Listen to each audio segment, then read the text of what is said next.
Welcome to The Explainer. We're jumping straight into an absolute blockbuster of a story today.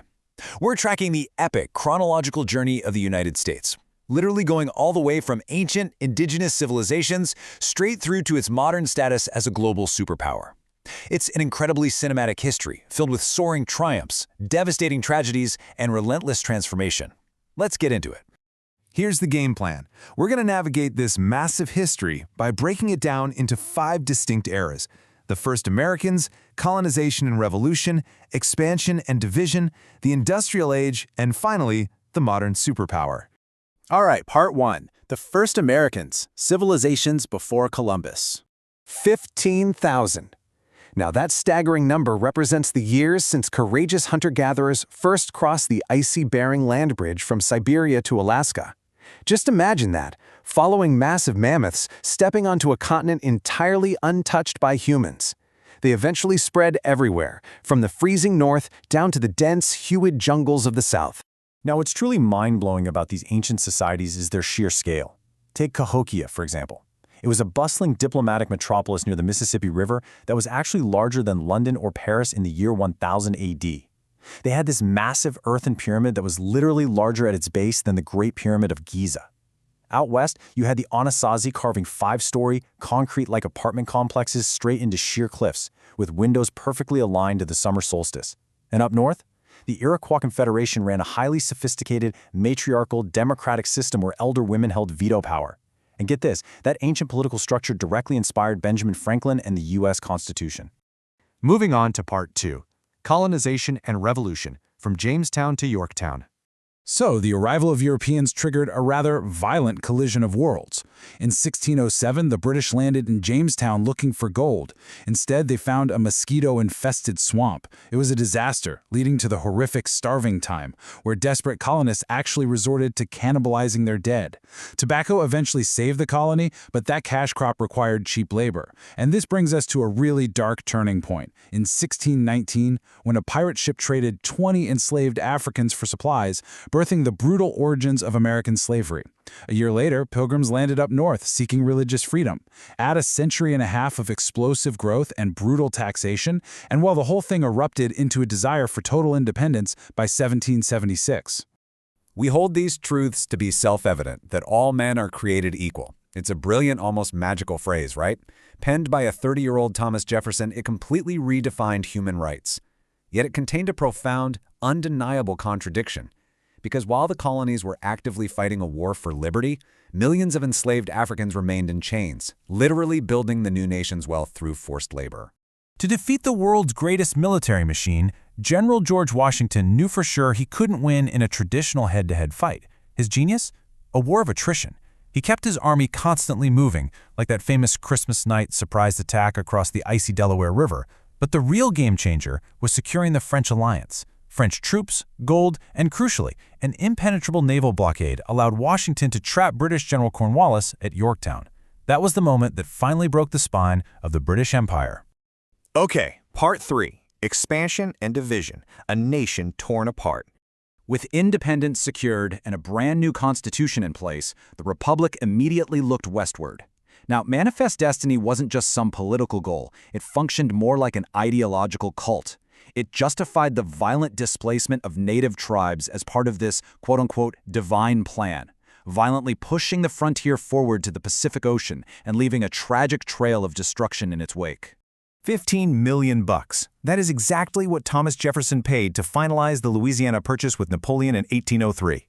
With just the stroke of a pen, he instantly doubled the size of the nation.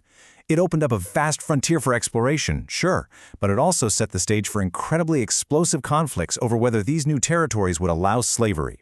The tragic human cost of all this expansion really peaked under President Andrew Jackson's Indian Removal Act.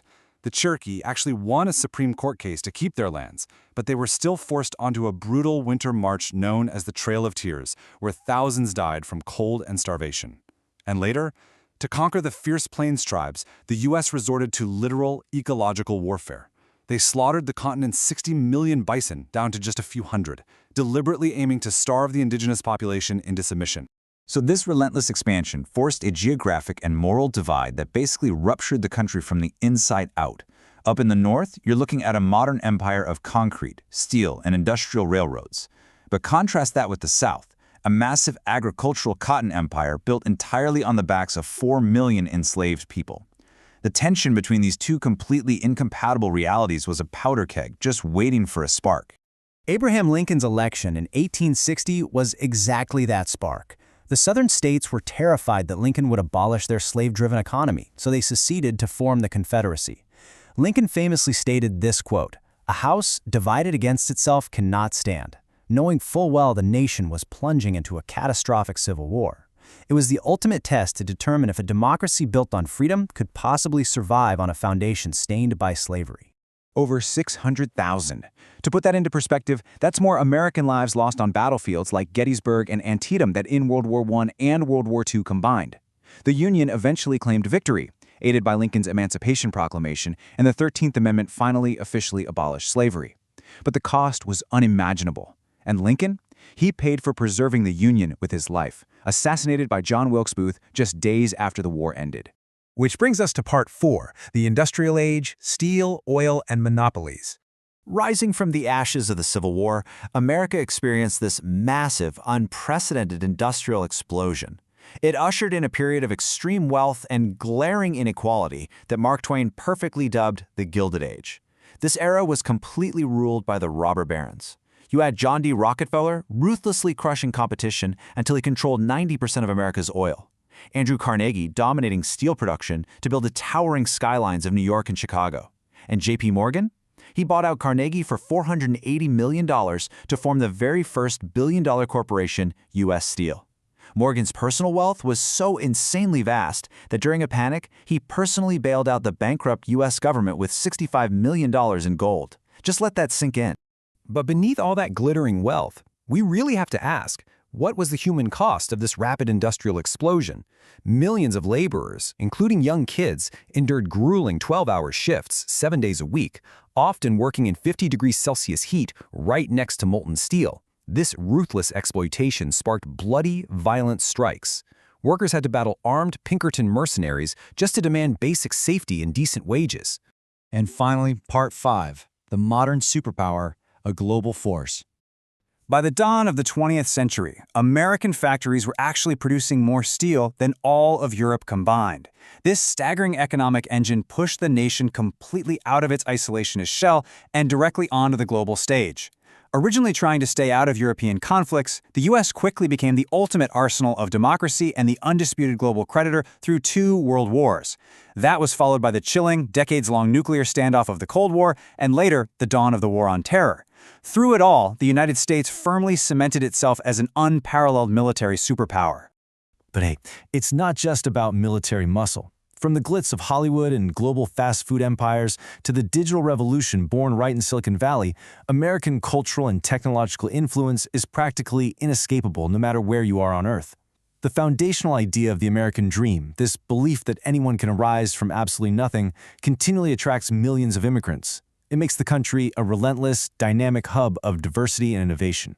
334 million. That's how many people live across the 50 states today, from the subarctic tundra of Alaska down to the sun-soaked beaches of California. It is a beautiful, deeply complex mix of cultures that makes up the 3rd most populated country on the planet. So, as we wrap up this explainer, we want to leave you to ponder this massive, sweeping history. From ancient Ice Age migrations to the democratic ideals of the Iroquois, through the agonizing division of the Civil War and the titans of industrialization, the U.S. has always been defined by its resilience, but also by its contradictions. Looking forward, we leave you with this thought. Can a nation built on such soaring democratic ideals, yet heavily shaped by profound historical contradictions, actually continue its dominance as the modern Roman Empire? Thank you so much for exploring this with us, and keep learning.